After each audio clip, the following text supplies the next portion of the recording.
Assalamualaikum warahmatullahi taala wabarakatuh. Alhamdulillahirabbil alamin. Wassalatu wassalamu ala asyrafil anbiya'i wal mursalin wa ala alihi wa sahbihi ajma'in. Subhanaka la ilma lana illa ma 'allamtana innaka antal alimul hakim. Rabbi shrah li sadri wa yassir li amri wahlul 'uqdatam min lisani yafqahu qawli. Rabbi yassir wa la tu'assir wa tammim bil khair, amma ba'd. Bab yang ke-47, di mana bab ini babun alamatin hubbillahi ta'ala lil abdi wal hassi ala takhalluqi biha was sa'yi fi tahsiliha. Bab alamat di mana kitanya menunjukkan kecintaan Allah Subhanahu wa taala pada seorang hamba, dan kitanya menjadi anjuran untuk berakhlak sedemikian rupa, serta kita berusaha untuk menghasilkan kecintaan kita ataupun kecintaan Allah kepada diri kita. Para penonton dan sahabat-sahabat sekalian, pertamanya kita mengaturkan rasa syukur kepada Allah Subhanahu wa taala kerana kita diberi lagi peluang oleh Allah untuk kita belajar dalam kitab Riyadhus Salihin ini, di mana dalam tajuk yang kita bincangkan pada kali ini ialah tajuk di mana kita nak tahu bagaimana tanda-tanda Allah ni mencintai diri kita. Di antara perkara yang kalau dalam hidup kita ni penting sangatlah, supaya cinta ni tidaklah dalam keadaan yang kita rasa kasih dan sayang ni tidaklah pada sebelah pihak, tetapi dua-dua belah pihak. Biar cinta kita ni tidak bertepuk sebelah tangan, tetapi biar kita bertepuk dua-dua belah, barulah kedengaran, istilah yang biasa digunakan di kalangan kita.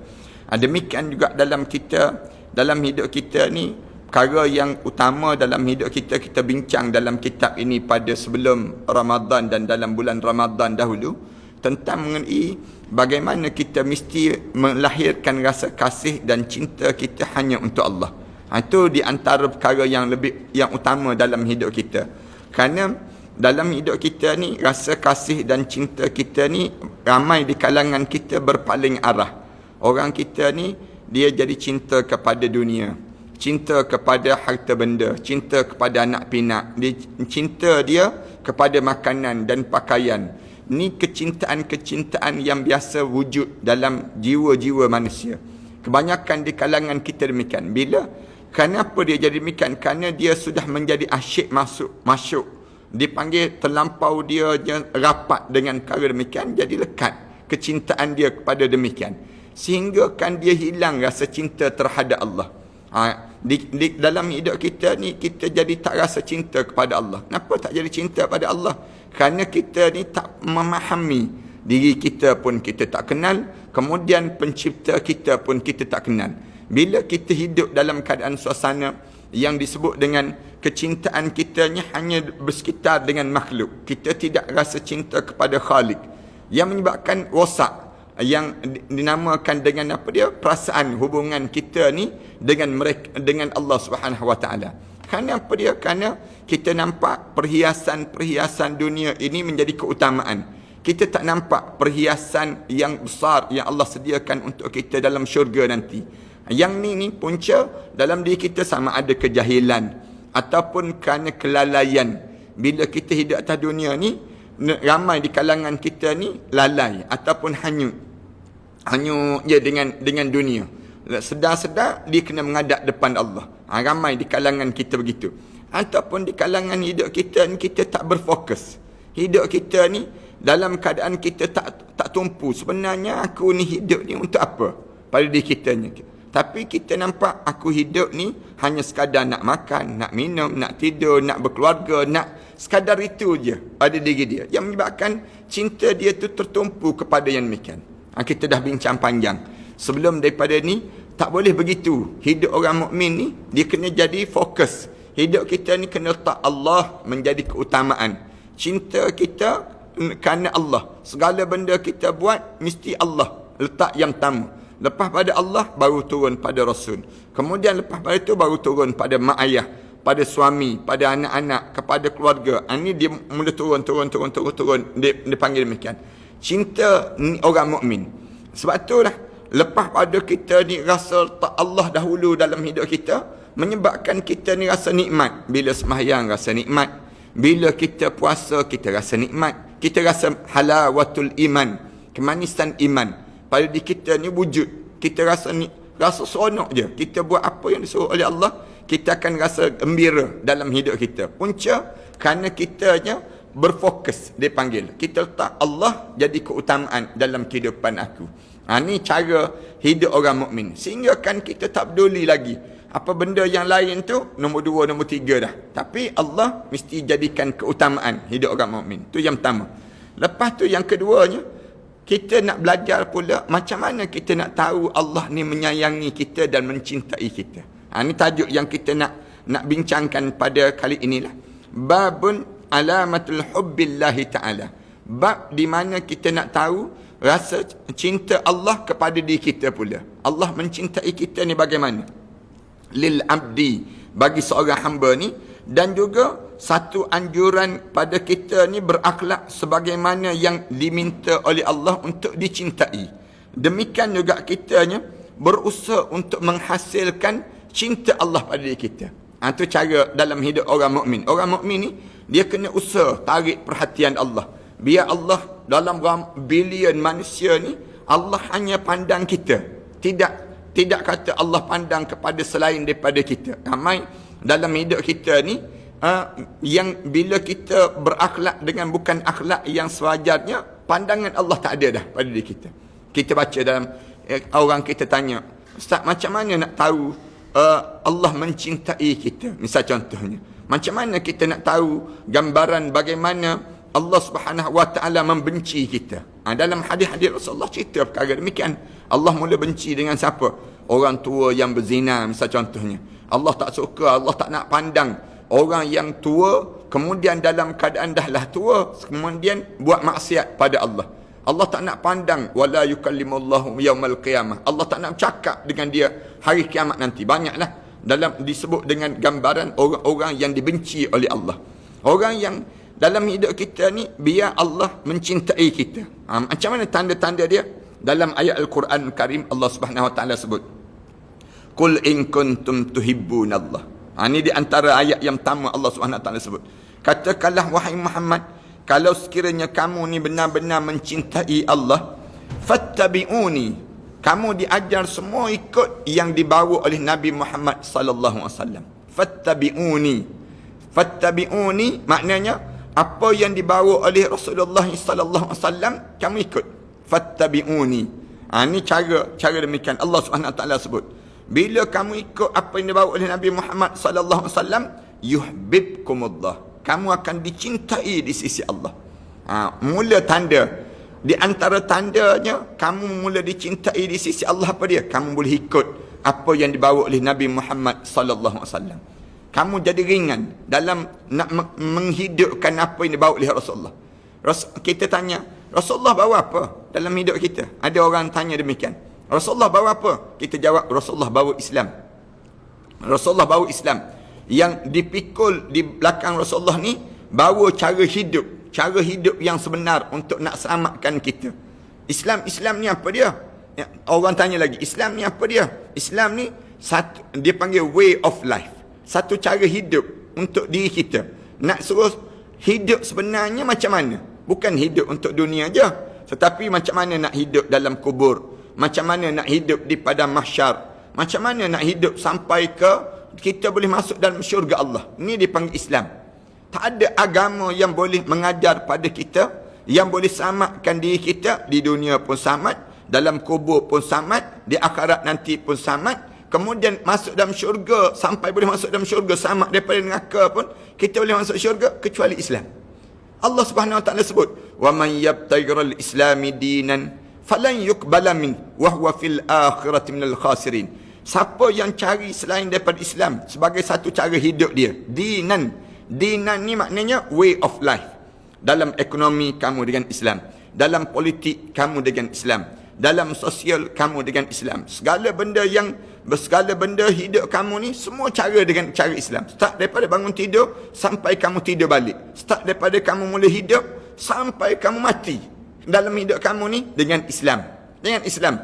Sebab tu Allah Subhanahu Wa Taala sebut wala tamutunna illa wa antum muslimun. Jangan kamu biarkan diri kamu mati kecuali saat mana kamu mati itu kamu seorang yang muslim pada diri kamu, seorang yang benar-benar Islam. Inilah yang dibawa oleh Nabi Muhammad sallallahu alaihi wasallam. Kita kena faham bila bawa Islam, dia akan bertentangan. Islam ni dia akan bertentangan dengan siapa? Bertentangan dengan orang kafir. Dia bertentangan dengan pemuas-pemuas nafsu dunia, dipanggil. Islam ni bertentangan dengan si munafik. Islam bertentangan, dia akan ada cabaran. Bila bawa Islam, menyebabkan dia bertembung terus. Bertembung dengan orang kafir, bertembung dengan si munafik, bertembung dengan si zalim, orang yang hidup dalam keadaan zalim.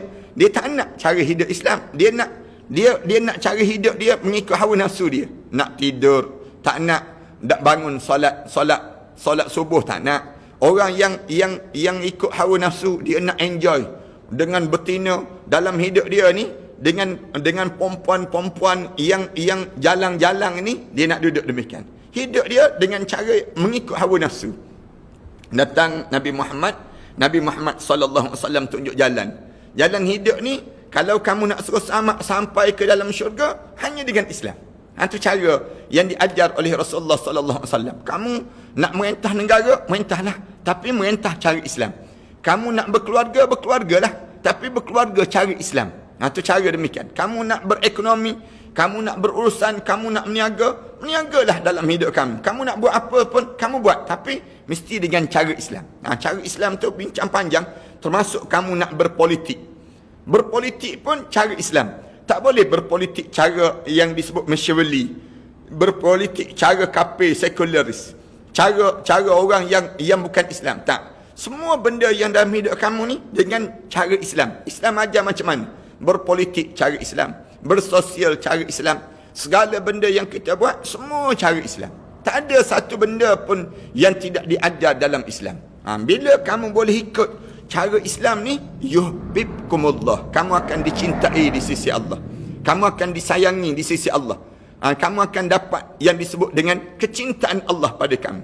Tapi kalau kamu tak ikut Nabi Muhammad sallallahu alaihi wasallam, kamu tak ikut yang disebut dengan fattabi'uni ni maknanya kamu ikut apa yang dibawa oleh Rasulullah sallallahu alaihi wasallam, kamu ikut yang disebut yuhibbukumullah, kamu akan dicintai di sisi Allah. Senang ke susah nak ikut Nabi Muhammad? Orang yang lapang dada dia, orang yang dia tahu jalan hidup dia, orang yang dia nampak bagaimana dia nak pergi dalam hidup dia akan jadi mudah nak ikut Rasulullah SAW. Salman Al-Farisi daripada Iran datang, daripada Farsi datang menjadi sahabat Rasulullah SAW. Kemudian kita baca Julaibib radhiyallahu anhu, jauh daripada South Africa, daripada Afrika datang menemui Rasulullah, menjadi sahabat Rasulullah sallallahu alaihi wasallam.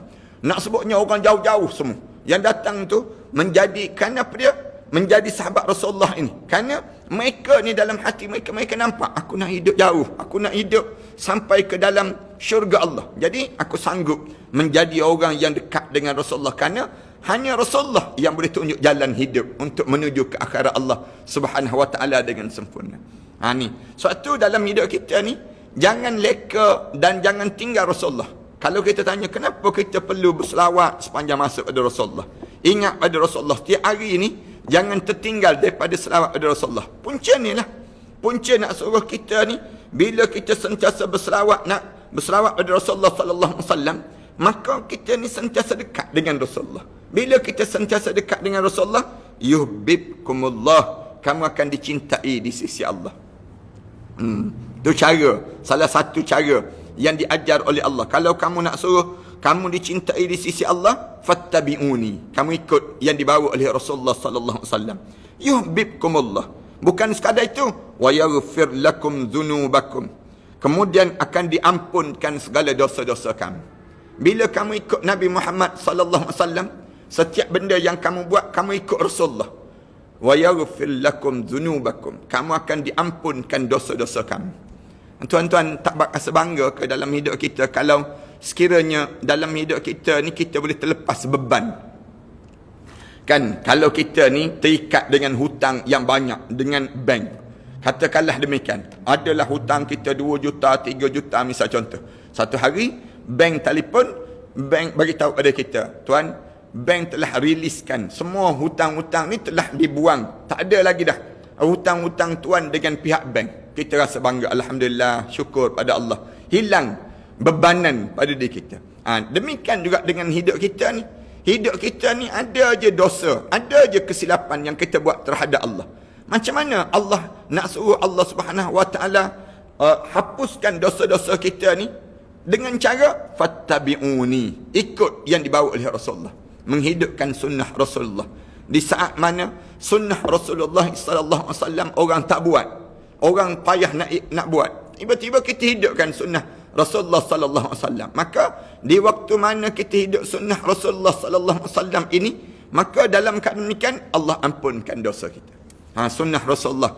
Jangan nampak sunnah Rasulullah ni terikat dengan satu je, jangan. Dalam dunia kita sekarang ni, di antara sunnah Rasulullah pada semayang berjemaah. Kita kata berjemaah ustaz, betul, semayang berjemaah. Lepas tu tak boleh rapat-rapat, pun sunnah juga. Rapat-rapat pun sunnah juga. Renggang pun sunnah juga. Itu cara demikian. Di mana Rasulullah suruh kita jarakkan. Kalau sekiranya kita dalam keadaan yang kita ni dalam keadaan yang dinamakan dengan apa dia, nak memutuskan rantaian musuh-musuh yang menyerang jasad kita, kita boleh berjangkit, senang berjangkit. Lalu Rasulullah suruh renggangkan sunnah Rasulullah, rapatkan pun sunnah Rasulullah. Itu cara demikian pada diri kita ni. Lepas tu kita kena tengoklah keadaan bagaimana indahnya Islam. Islam ni dia tak terikat dengan satu tu saja, tidak. Ibadah kita boleh tengok sekarang kan, zaman dulu kita sentiasa letak dalam pemikiran kita, sembahyang berjemaah mesti rapat kita sebut demikian. Itu cara kita. Tapi sekarang tengok di Masjid Nabawi pun direnggangkan. Ini pun dianggap sunnah juga. Cuma jarang kita buatlah. Kenapa dia renggang? Kerana takut berjangkit penyakit-penyakit di antara satu sama lain. Penjarakan berlaku. Ini di antara yang kita kena faham sunnah Rasulullah. Sembahyang pergi ke masjid, sunnah Rasulullah. Kemudian bila satu ketika pihak pemerintah kata tak boleh pergi sembahyang berjemaah di masjid, sembahyang di rumah, pun sunnah juga. Sembahyang berjemaah di rumah pun sunnah juga. Itu kita kena faham bagaimana sunnah Nabi sallallahu alaihi wasallam. Banyak kes-kes dan dalil-dalil yang menunjukkan perkara yang demikian. Menunjukkan apa dia? Kalau kita boleh faham konsep ini, menunjukkan kita ni mengikut Rasulullah. Ada orang kita ni dia tak faham konsep demikian. Dia kata kelab malam boleh buka, disebut kedai judi buka. Kemudian ada yang disebut demikian. Kita kata kelab malam mana buka, kemudian kedai judi mana buka. Dia kata tak, kelab malam tak buka, kedai judi tak buka, tapi pasar raya buka, disebut demikian. Ada orang kita sebut pasar raya buka, yang tu boleh pula, masjid kenapa tak buka, disebut. Ni tanda kamu tak belajar sunnah Nabi. Kalau kamu belajar sunnah Nabi, kamu belajar qawaid fiqhiyah, kamu belajar usul fiqh dalam hidup kamu faham kenapa kita tak buka masjid, kenapa pihak pemerintah arahkan supaya masjid tak dibuka lagi. Punca apa dia? Ada sebab. Dan ada kaedah dalam Islam, dipanggil kaedah usul fiqh, kaedah qawaid fiqhiyah yang mesti digunakan dalam kehidupan bermasyarakat pada hari ini. Yang ni ramai orang kita ni tak faham perkara demikian. Lalu Allah kata, bila kamu ikut Rasulullah sallallahu alaihi wasallam, attabi'uni yuhibbukumullah, dicintai di sisi Allah yang pertama, wa yaghfir lakum dzunubakum, Allah ampunkan dosa-dosa kamu. Macam mana nak diampunkan dosa kita ni? Ikut sunnah Nabi. Ikut sunnah Nabi, terampun dosa kita. Sunnah Nabi apa dia? Banyaklah. Kita senyum, bila berjumpa dengan orang kita senyum, hapus dosa kita. Dosa prasangka dipanggil demikian. Ramai orang kita ni senang nak berprasangka. Tengok orang tu, ni ada COVID ni kot, disebut demikian. Senang je dalam hidup kita ni nak jadi rosak hubungan kita dengan orang. Kita pandang orang seorang tu, kita kata, ni ada ni penyakit begini. Ni nak sebutnya gambaran prasangka. Macam mana cara kita senyum? Jumpa dengan saudara-saudara kita senyum. Senyum tu sunnah Nabi. Terhapus dosa prasangka tadi. Dosa prasangka yang kita ada dalam jiwa kita ni menyebabkan dengan amalan kita bagi salam, Assalamualaikum, menghidupkan sunnah Nabi, hapus dosa-dosa kita. Wa yaghfir lakum dzunubakum wallahu ghafurur rahim. Lalu Allah sebut, sesungguhnya Allah ni Maha mengampun dan juga Maha belas kasihan dengan hamba-hambanya. Firman Allah Taala lagi, Ya ayyuhalladzina amanu, wahai orang yang beriman pada Allah. Kalau kamu rasa kamu beriman pada Allah, kamu dengar. Benar apa yang aku nak sebut pada kamu? Man yartadda minkum an dinih. Siapa-siapa yang murtad daripada agamanya. An dinih, fasawfa ya'tillahu biqaumin yuhibbuhum. Sudah pasti siapa-siapa yang keluar daripada Islam ataupun berpaling daripada Islam, tak nak pada Islam, yang kemudian fasawfa ya'tillahu biqaumin yuhibbuhum, kamu akan dapati Allah akan datangkan satu kaum yang di mana Allah mencintai mereka. Allah lebih mencintai. Kamu tak nak bawa Islam, tak apa, aku akan gantikan dengan satu kaum yang lebih aku sayangi pada mereka tersebut. Wa yuhibbunah, mereka ni bukan sekadar itu, mereka pula mencintai Allah. Kalau kamu tak nak dengan Islam, kamu katakanlah ada orang Malaysia kita kata, kami tak naklah pada Islam, Allah jadikan satu kaum yang tak nak pada Islam ni, Allah hapuskan semua sekali. Allah ganapkan, Allah datangkan kaum yang di mana kaum ni Allah mencintainya dan mereka mencintai Allah. Mereka mencintai Allah. Dalam keadaan demikian, azillatin alal mu'minin. Sifat mereka ni apa dia? Azillatin alal mu'minin. Mereka ni terlampau, mereka nya dengan orang mukmin tu dalam keadaan lemah lembut. Azillatin alal mu'minin. Sesama orang Islam tu kamu boleh tengok dia ni dengan orang sama-sama orang mukmin ni, dia rasa seronok sangat. Azillatin alal mu'min. Ni sifat orang yang dicintai di sisi Allah. Sifat dia apa dia? Azillah. Dia dalam hidup dalam keadaan yang dengan orang-orang mukmin, dia akan rasa macam adik-beradik. Rasa seronok je. Azillatin alal mu'minin. Kemudian wa a'izzatin alal, kemudian alal mu'min, a'izzatin alal kafirin. Tapi dia rasa mulia dia dibandingkan dengan orang kafir. Depan orang kafir, dia rasa megah. Aku Islam. Aku hidup dalam keadaan penuh dengan kemuliaan dengan Islam. Dia tidak tunduk dengan kekufuran orang. Dia tidak tunduk dengan kemaksiatan manusia. Dia tak rasa, dia rasa megah dia. Ada orang yang dia tak rasa megah dengan Islam. Nak pakai kopiah, tak nak. Kenapa? Nanti orang kata warak sangat dia sebut. Ada orang yang tak rasa izzah dengan Islam. Pada diri dia, dia tak nak. Pada diri dia nak menunjukkan pribadi-pribadi Muslim.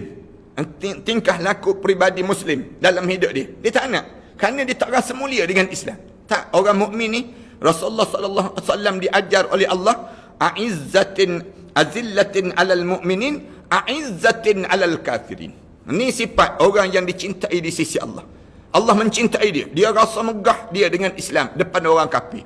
Orang kafir, bila dia orang kafir tengok dia, orang kafir jadi gerung, takut dengan pribadi ataupun dengan kemuliaan yang ada pada diri dia. Agama yang ada pada dia tu hebah. Dia ada hibah tersendiri. Tidak kata orang kafir kata, orang ni aku tak kisah pun. Kenapa? Kerana dia tak ada apa-apa kekuatan. Tapi kalaulah orang kafir ni, dia tengok orang Islam tersebut, dia rasa dia ni jangan main-main ni. Dia ada pendirian ni. Orang ni sifat dia nya sifat yang terpuji pada diri dia. Orang kafir ni jadi rasa kemuliaan, kehormatan pada diri dia. Ini tanda Allah menyayangi seorang tersebut. Allah sayang pada orang ni. Dan dia ni dengan orang mukmin azillah. Tapi dengan orang kafir a'izzah. Itu cara demikian. Dengan hidup kita ni Allah bagi peluang demikian pada diri kita.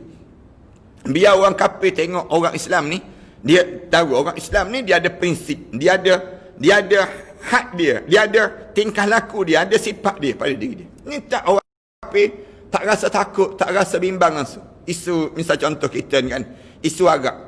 Bila kita sebut tentang mengi arak ni, orang kafir kata, orang kafir boleh sebut, dia kata kalau nak hapuskan kilang arak, dia kata hapuskan sekolah-sekolah tahfiz terlebih dahulu. Terus senang mereka sebut demikian. Ni maknanya tak ada kemuliaan. Patutnya orang kafir yang sebut demikian, ataupun ada mulut-mulut yang celupar sebut demikian, orang ni dia kena tangkap, masuk penjara terus. Ataupun kena hukuman terus orang demikian. Orang kafir yang dalam keadaan yang minum arak, mabuk, langgar orang Islam, orang ni kena ada tindakan terus. Tindakan apa dia? Kamu matikan. Kamu telah bunuh orang. Maka kamu kena bertanggungjawab terhadap keluarga yang kamu bunuh tadi. Itu di antara benda yang demikian. Tegas dia panggil demikian. Ini peranan pihak berkuasa lah. Jangan tunggu lagi. Dah berapa lama dah negara kita ni dimusnahkan oleh peminum-peminum arak. Kalaulah orang yang isap dadah kita anggap bahaya, menjadi dadah menjadi musuh negara. COVID-19 menjadi musuh dunia pada hari ini. Nak sebut demikian. Arak jauh lebih teruk daripada yang ni. Kerana dia merupakan ummul khaba'is. Bapa kepada segala keburukan atas dunia ni. Berpunca daripada mana? Yang disebut dengan kerosakan atas dunia daripada arak. Innamal khamru wal maisiru wal ansabu wal azlamu rijsun min amali syaitan. Allah Subhanahu Wa Taala sebut arak, judi, tenung nasib, kemudian semua ni rijsun, di antara najis-najis, min amali syaitan, di antara amalan syaitan. Kita kena usahalah. Kerajaan yang ada sekarang ni kena buat undang-undang yang memang mengajar pada mereka peminum arak. Orang nak minum arak tak boleh bebas begitu.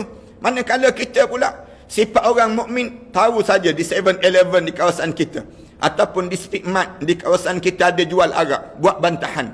Wajibkan bantahan. Kamu tak boleh jual terbuka begitu. Bahaya di kalangan masyarakat. Kerana apa dia? Kerana bila kamu jual cara terbuka, kemudian diminum cara terbuka begitu, akhirnya naik atas jalan raya, gempuh orang. Lawan arus. Menyebabkan berlakunya kematian yang di kalangan orang-orang yang tak bersalah. Kerana apa dia? Kerana mabuknya kamu, jahatnya kamu tersebut. Kalau pengedar dadah tu pun kita boleh gantung sampai mati, kenapa yang disebut dengan arak ni kita tak buat yang lebih, yang nak mengajar pada mereka ni jangan sedemikian rupa, jangan. Ini panggil. Kemudian Allah Subhanahu Wa Taala sebut tanda orang yang dicintai oleh Allah, azillatin alal mu'minin wa a'izzat, kemudian azillatin alal mu'minin a'izzatin alal kafirin. Azillah alal mu'minin, lemah lembut dengan orang mukmin. A'izzah alal kafirin, a'izzah alal kafirin, mesti rasa hebat di hadapan orang kafir. Yujahiduna fi sabilillah. Kemudian Allah Subhanahu Wa Taala sebut lagi, mereka hidup berjuang di jalan Allah. Orang yang dicintai di sisi Allah, Allah Subhanahu Wa Taala sebut mereka hidup ni yujahid, bersungguh-sungguh di jalan Allah, fi sabilillah. Dia akan buat sesuatu dengan tujuan, aku buat ni kerana Allah. Segala benda aku buat ni untuk menegakkan kalimah Allah. Yujahiduna fi sabilillah. Berjuang di jalan Allah. Kita ni berjuang untuk apa? Tiap-tiap turun pagi balik gelap, turun pagi balik gelap. Kita berjuang untuk apa? Berjuang untuk perut ke berjuang untuk Allah Subhanahu Wa Taala? Ada di kalangan kita hidup, dia berjuang untuk apa dia? Untuk perut dia. Aku nak suruh perut aku ni jadi kenyang.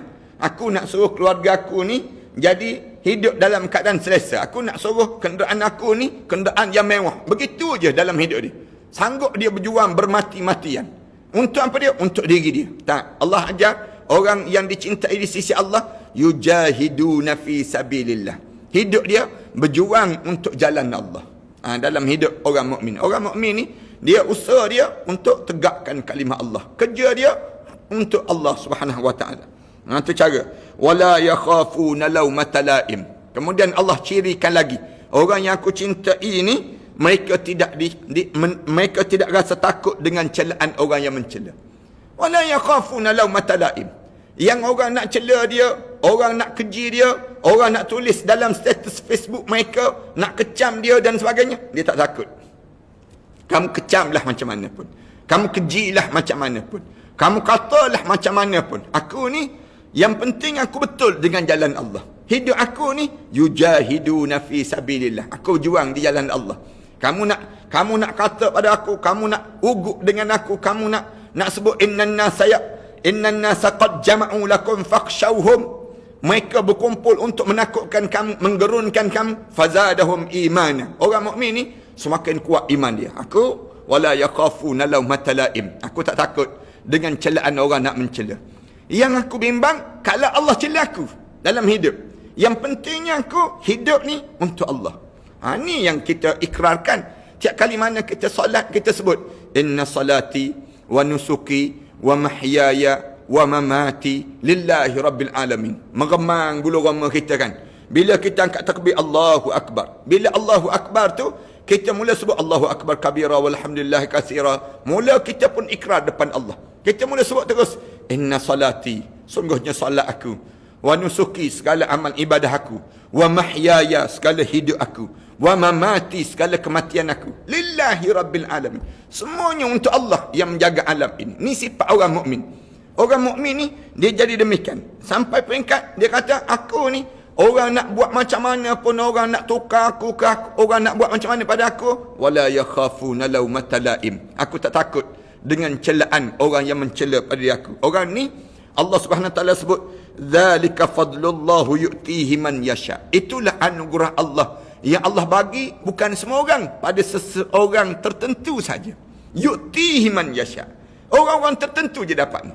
Kalau kalian dapat nikmat ini, kalian jadi orang macam ni, kalian diberi kelebihan oleh Allah. Kerana tak semua orang dapat nikmat ini. Ada orang yang hidup dia jaga orang kafir. Sibuk nak jaga orang kafir. Kan nanti, bagaimana orang kafir? Orang kafir pun ada hak juga. Dia nak minum arak, ada juga hak orang kafir dia sebut. Ya, kita sebut, kita tidak nafikan hak dia. Tapi janganlah sampai peringkat kamu teruja dengan kekufuran dia tersebut, sehingga kamu mengangkat dia menjadi pemimpin pada diri kamu. Kamu pula dipimpin oleh dia kerana terujanya kamu dengan cara demikian. Mengarut dah. Kamu ni jadi khadam pada dia pula. Kamu sanggup untuk mengikut dia tersebut. Mengikut kekufuran mereka tersebut. Habis dah pada diri kamu sampai peringkat demikian. Mengikut orang kafir ni, sebelum daripada ni sejarah yang berlaku di kalangan masyarakat kita. Dia rela dia sebut orang Islam yang jahat menjadi pemimpin tu jauh lebih baik pemimpin kafir yang lebih amanah dibandingkan dengan orang Islam yang khianat. Dia sebut demikian. Dia boleh sebut demikian. Ada juga orang yang kita ni sampai tahap demikian. Padahal mana ada orang Islam nak khianat? Kalau dia khianat, dia bukan orang Islam. Orang Islam dia tak akan khianat. Rasulullah sallallahu alaihi wasallam sebut, la yazni zani hina yazni wa huwa mu'min. Tak akan berlaku seorang tersebut berzina saat mana dia berzina, dia sedang seorang mukmin.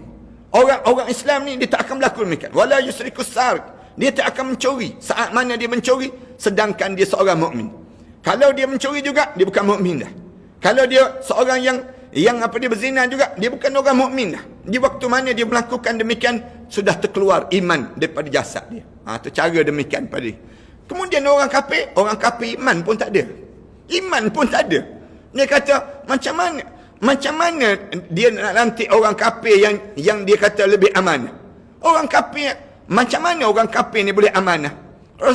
Rasulullah sebut dalam hadis Rasulullah, la dinan liman la amanata lah. Tidak ada agama orang yang tidak ada amanah pada diri dia tersebut. Maknanya apa dia? Orang kafir ni tidak ada langsung iman dalam tubuh badan mereka tersebut. Ya, kemudian zalika fadlullah. Kalau kita dapat nikmat tersebut, itu anugerah Allah. Yu'tihi man yasha. Allah pilih bagi siapa yang Allah nak bagi. Wallahu wasi'un alim. Allah ni maha luas lagi maha mengetahui segala sesuatu yang Allah Subhanahu Wa Taala jadikan dalam hidup ini. Kemudian daripada hadis wa an Abi Hurairah radhiyallahu anhu qala, daripada Abi Hurairah radhiyallahu anhu kata dia, qala Rasulullah sallallahu alaihi wasallam, Rasulullah sallallahu alaihi wasallam bersabda, inna Allah Taala qala, Allah Taala telah berfirman. Ini dipanggil hadis kursi. Hadis kursi yang disebut demikian, man adali waliyan faqad adantuhu bil har. Siapa-siapa yang melakukan khianat ataupun menyakiti wali-wali aku isytihar perang dengan orang tersebut. Ini cara demikian. Wa ma taqarraba ilayya 'abdi bi syai'in.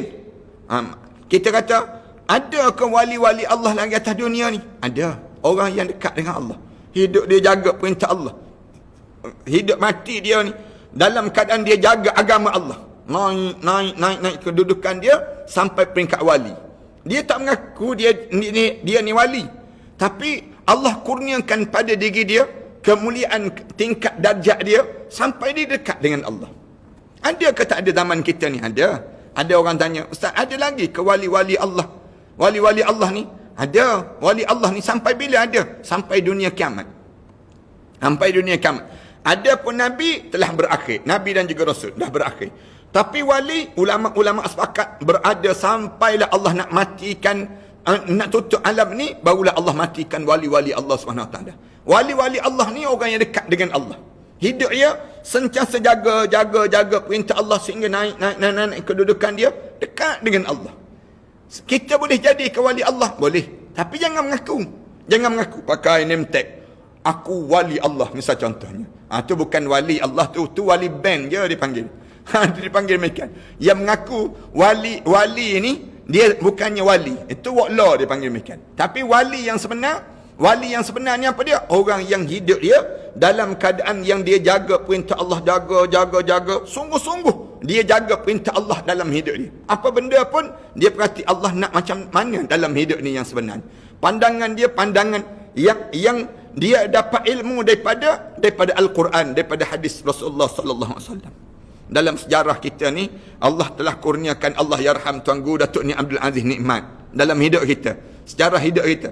Orang yang kita dapati Allah bagi pada diri dia kedudukan yang tinggi di sisi Allah Subhanahu Wa Taala. Apa dia ni? Allah yarham Datuk Dr. Harun Taib, Allah yarham Datuk Harun Taib, Allah yarham Ustaz Bakaci, Allah yarham Ustaz Fadil Nur. Ni di antara wali-wali Allah. Allah yarham Ustaz Ismail Kamus. Ni di antara orang yang wali-wali Allah. Allah yarham Datuk Ishak Baharum. Ni Allah bagi pinjam untuk orang Melayu di sebelah Malaysia kita ni di antara wali-wali Allah. Di Indonesia ada wali Allah, di Brunei ada wali Allah, di Singapura ada wali Allah. Wali-wali ni ada. Cuma dia tak pernah mengaku diri dia jadi wali. Tapi kita tengok pada diri dia, kita tahu ni wali Allah ni. Dengan amalan-amalan dia, kesalehan dia dan ketaatan dia pada Allah Subhanahu Wa Taala tersebut. Allah sebut mana-mana orang yang menyakitkan wali-wali Allah, menyakitkan hati, man adali waliyan, mana-mana orang yang dianya tengok wali-wali aku ni dikhianati, tiba-tiba dia tak kata apa-apa, ataupun dia sendiri menyakitkan wali-wali aku, faqad azantuhu bil harb, aku istihad perang dengan orang demikian. Perang terus. Allah sebut faqad azantuhu bil harb, aku mengizinkan untuk berperang dengan orang yang demikian. Padanya aku akan aku perangi orang yang jenis demikian. Akan menjadi musuh dengan aku. Kerana apa dia? Wa ma taqarraba ilayya 'abdi bi syai'in ahabba ilayya. Allah sebut orang-orang yang macam ni hidup dia sentiasa mendekatkan diri dia dengan apa yang aku cintai di sisi aku. Sama ada yang pertama mimmaftaratu alaih, dengan apa yang aku fardukan ke atas dirinya. Allah Subhanahu Wa Taala sebut wali-wali aku ni dia jaga benda yang fardu dalam hidup dia jaga yang disebut dengan perintah-perintah Allah yang fardu ni, dia sentiasa jaga dalam hidup dia pada diri dia. Maknanya sembahyang fardu, puasa fardu, zakat fardu, kemudian yang disebut dengan syariat fardu, segala benda yang fardu dalam hidup ni, maka dia akan dekatkan diri dia dengan cara demikian.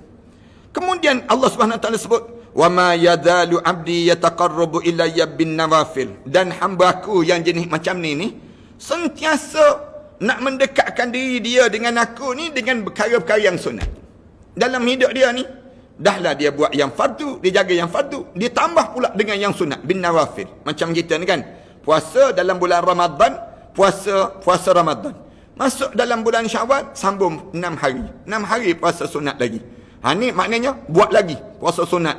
Kemudian puasa pula dalam 13, 14, 15. Puasa putih dipanggil macam. Kemudian kita buat lagi amalan-amalan sunat. Puasa sunat hari Isnin Kamis. Puasa sunat lagi. Maknanya mendekatkan diri kepada Allah sampai bila? Hatta ahabbah, sehingga aku mencintainya. Hatta uhibbah, sehingga aku mencintai dia. Dia buat ni, baca Quran. Orang lain sibuk baca WhatsApp, dia sibuk baca Quran. Orang lain sibuk dengan mengupdatekan yang disebut dengan apa dia, Facebook, Instagram. Dia tak. Dia sibuk dalam hidup dia mendekatkan diri bacaan Al-Quranul Karim berterusan dalam hidup dia. Lalu Allah Subhanahu Wa Taala sebut fa iza ahbabtuhu, bila aku dah mula mencintai hamba-hamba sebegini, kuntu sam'ahu alladhi yasma'u bih, aku menjadi apa yang dia dengar tu, aku menjadi pendengaran dia. Bila aku dah mula mencintai hamba-hamba macam ni, segala yang dia dengar sakit, maka orang yang menyakitkan pendengaran dia tadi, maka tersakitlah lepas pada ni. Itu cara Allah SWT sebut. Pendengaran dia, pendengaran aku. Yang dia dengar tu, benda yang dia nak dengar, itu maknanya aku setuju dengan hamba tersebut. Mana-mana benda yang dia tak nak dengar, itu pun tanda aku setuju dengan hamba-hamba tersebut. Tanda kamu boleh ambil pelajaran daripada dia. Kerana pendengaran dia menunjukkan dia mewakili apa yang aku nak dalam hidup. Wa basarahu alladhi yubsiru bih. Pandangan mata dia, apa yang dia pandang tu, yang itulah yang aku sayangi dan aku kasihi. Dia ni mewakili apa yang aku nak tersebut, dia pandang, maka yang itulah yang membawa kebaikan dan keberkatan. Sebab tu orang-orang yang wali-wali Allah ni, dia tak pandang mengata, tak mendengar mengata, tak. Wali-wali Allah ni, kalau kita tengok dia dengar benda-benda yang pelik-pelik, bukan wali Allah tu wala, senang cerita.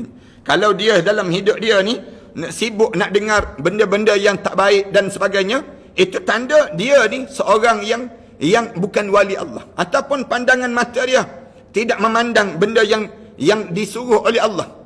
Bukan demikian. Wa yadahu alladhi yabtishu biha, dan tangan dia tu mewakili apa yang dia sentuh itu, yang dia sentuh tersebut, aku pun suka dengan apa yang dia pegang, yang dia sentuh, yang dia tulis, yang dia rakam, yang dia semua tu mewakili aku, katanya Allah.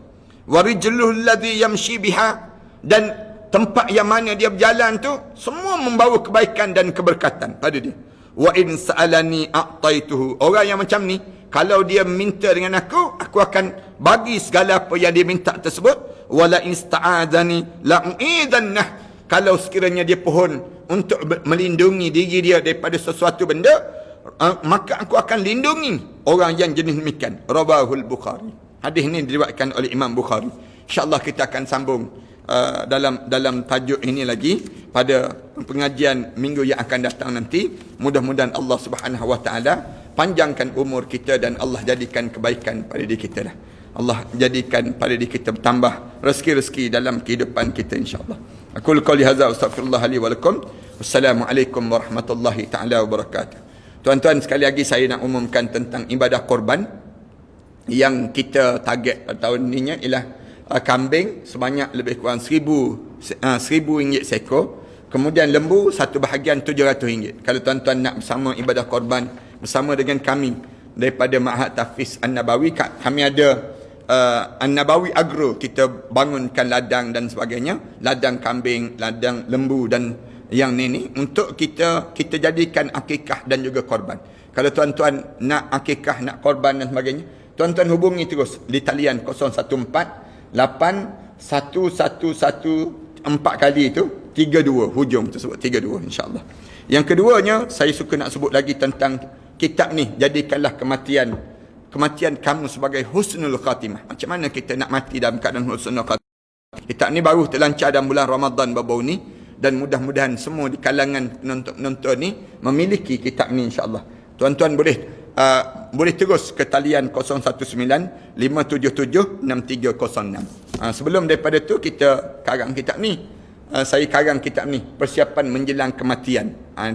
Tuan-tuan boleh dapatkan dua-dua terus.